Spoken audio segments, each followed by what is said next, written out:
Boa noite a todos. Sam e inscritos. Já faz um tempo que enviei um relato do meu tio. Estou aqui para contar a história da minha mãe, da qual fiquei devendo da outra vez. Caso vocês não se lembrem, me chamo Celso. Há poucos meses mandei para o canal do Sam um relato e fiquei de contar o caso da minha mãe. Ainda hoje ela me conta essa história, que narrada por ela me causa arrepios.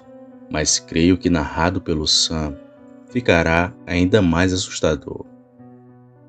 A minha mãe conta que era a década de 60. Ela tinha seus 8 para 9 anos. Muito religiosa como era, não perdia uma missa ou evento na capela de São José, a única que tinha no pequeno povoado onde ela morava, junto dos pais e avós. Ali era uma localidade conhecida como Talhadinha. Não tinha mais do que 200 habitantes, um lugar que, segundo minha mãe, só tinha como divertimento ir à igreja, e nada mais. Porém, a vida ali era muito boa. Segundo ela, daria tudo na vida para viver ali outra vez, mas que hoje nem se parece com aquilo que era antes. E assim como todo o sertão, as coisas por lá eram distantes. Para vocês terem uma noção, da casa da minha bisavó até a igreja de São José, dava cerca de 1 quilômetro. Era uma casa aqui e outra lá no fim do mundo. Era muito distante, porém não tinha mal que fizesse minha mãe e a sua família pararem de ir à missa. Não depois daquela noite. Era época de quaresma. Uma conhecida deles tinha acabado de falecer. Estava com uns 3 ou 4 dias. E de costume, minha mãe, sua avó e mãe estavam indo tirar o terço na casa da mulher, sendo que em toda noite quem ia deixá-las era o meu bisavô, o avô da minha mãe. Nos primeiros dias elas não viram ou ouviram nada macabro, mas por ironia do destino, isso estava prestes a mudar. Era uma noite comum assim como todas as outras. A única diferença era a lua, que estava cheia ou quase perto disso, a luz do sertão. Às 6 da tarde elas saíram para tirar o terço na casa da amiga falecida. E foi meu bisavô que deixou elas na casa da mulher, que ficava ao lado da igreja matriz, a de São José. Elas tiraram o terço e depois jantaram por lá mesmo, e ficaram na espera do meu bisavô, que na ocasião estava demorando muito, sendo que isso já era muito tarde, por volta de umas 8 ou 9 da noite. Pode não parecer tarde para nós, que moramos aqui na cidade, mas no sertão isso já é para lá de tarde.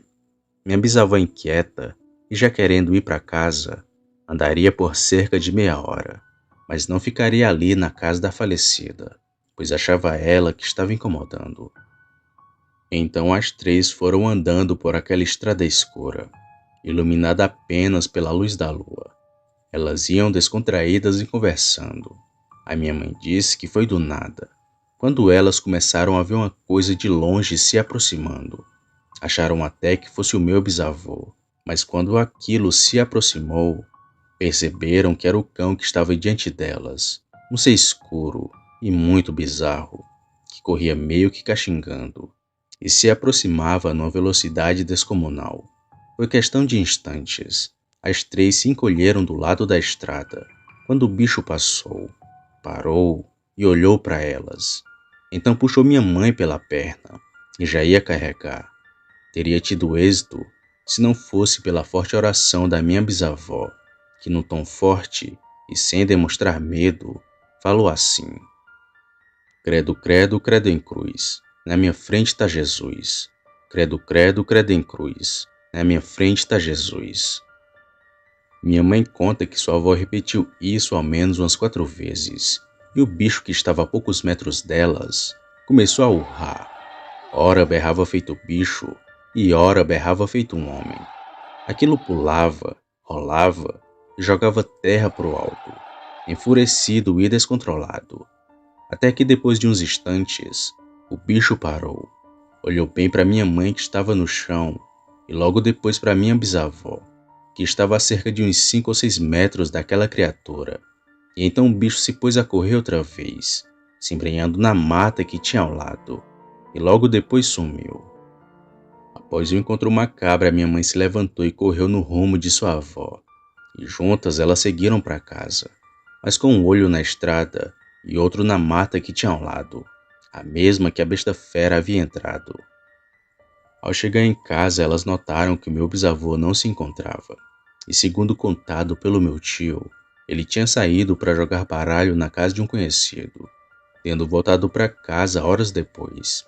Bem, mais calmas e em segurança, foram ver se o bicho não tinha arranhado a perna da minha mãe, mas aquilo apenas a agarrou e puxou. Ela disse que a mão do lobisomem era peluda, quente feito uma brasa, e era grande demais.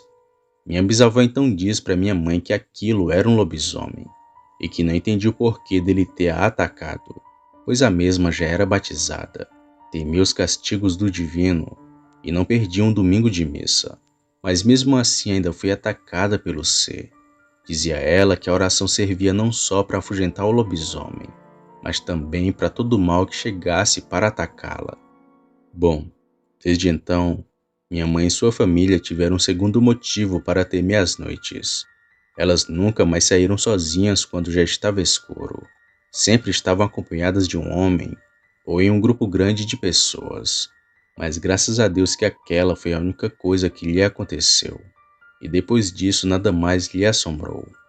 A minha mãe disse que morou ali até os 17 anos, que foi quando casou e veio morar aqui na cidade, mas de vez em vez ia na casa de sua avó para visitá-la, mas que rapidamente retornava para a cidade, pois segundo como conta ela mesma, tinha medo que o lobisomem a atacasse outra vez.